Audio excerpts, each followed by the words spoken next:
ассалому алайкум дӯстон, хуш омадем ба шабакаи мо. Дар навори имрӯза оиди тозатарин ва муҳимтарин хабарҳо аз ҷаҳони ММА гап мезанем. Барои пешравии канали мо лайкро зер карда 3-4 калима комментаре нависен. Мо боша наворро оғоз мекунем.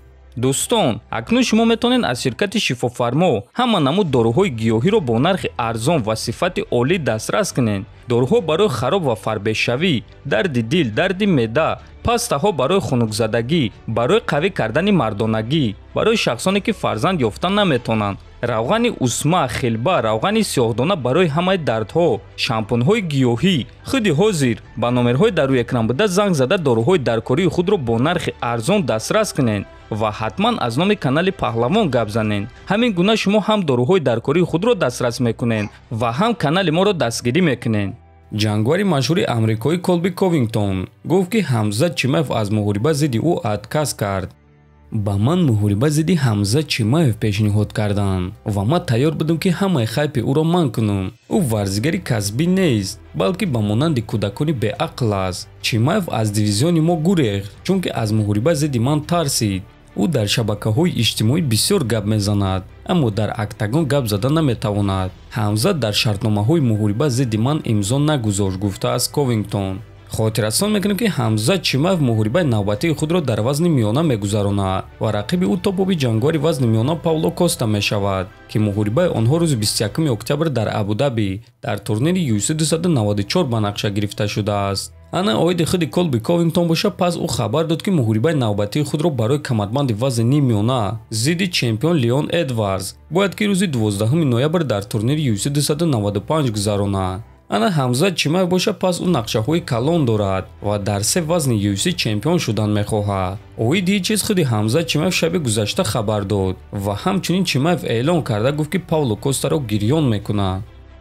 ман тайёрам ки дар любой вазн муҳориба гузаронам ва ман муҳорибаи унвонӣ дар вазни ним вазнин зидди Гловер Тейшера талаб карда будам, вақте ки Ижи Прохаска осеб гирифта буд, аммо онҳо ба ман чунин имкониятро надоданд. лекин ҳеҷ гап не, ҳамааш мешавад. ман омодаам ки дар любой вазн қуввоозмоӣ кунам. ман метавонам ки ба вазни ним миёна фаром, аммо барои ин корро кардан ба ман вақт дар кор аст, а на ин ки ба монанди гузашта, вақте ки ба ман 4 ҳафта муҳлат доданд. нақшаи ман дар 3 вазни UFC чемпион шудан аст ва агар ки ягон кас бо ман ҷангидан хоҳад, пас барои ман вазн муҳим нест. ягон ҷангварро задан ва пул кор кардан ин беҳтарин аст. ман кори худро дӯст медорам. хеле хуб шуд ки муҳорибаи навбатии ман дар Абу-Даби мегузарад, дар кишвари мусалмонӣ. дар он ҷо маро дастгирии калон аз тарафи бародаронам интизор аст. ман дар Абу-Даби дӯстӣ ва ҷанги худро нишон додан мехоҳам. дар Абу-Даби фазо тамоман дигар аст. дар он ҷо одамон маро сахт дӯст медоранд.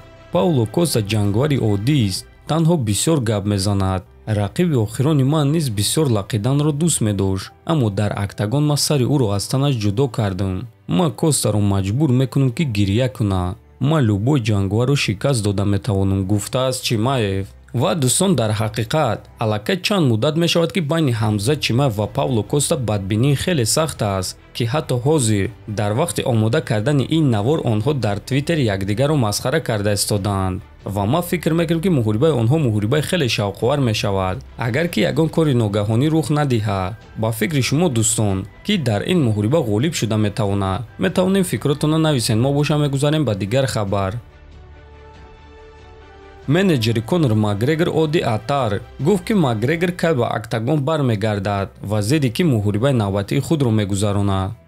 ҳозир мо омодагиҳо барои бозгашти Конорро дида истодаем ва мо ин корро дуруст кардан мехоҳем. ӯ омода шуда истодааст ва ин аз ҳама чизи асос аст. муҳориба бо Чендлер маъно дорад, аммо дигар вариантҳо низ ҳастанд. ҳозир дар нақшаи мо Чендлер аст ва мо кӯшиш мекунем ки ин муҳорибаро ташкил кунем ва умедвор мешавем ки ин муҳориба баргузор мегардад. шояд ки охирҳои сол ин муҳориба баргузор гардад, аммо агар ки мо ба мавқеи истодаи худ назар кунем, пас фикр мекунем ки бозгашти Конор аввалҳои соли оянда рух медиҳад ва фикр мекунем ки UFC бо ин чиз розӣ мешаванд. барои ҳамин мебинем, гуфтааст Атар. ва дӯстон, чӣ гуна ки аз суханҳои менеҷери Конор фаҳмидем, ӯ соли 2023 баромад намекунад ва аввалҳои соли 2024 нияти баргаштан дорад. ҳамчунин менеҷери ӯ гуфт ки шояд ки рақиби Конор дигар ҷангвар шавад. дар ҳамин ҷо дӯстон, навори мо ба анҷом мерасад. фикр ақидаҳотонро нависен, ҳатман дар канали мо обуна шавен. то боздид хонобуду сарбаланд бошед.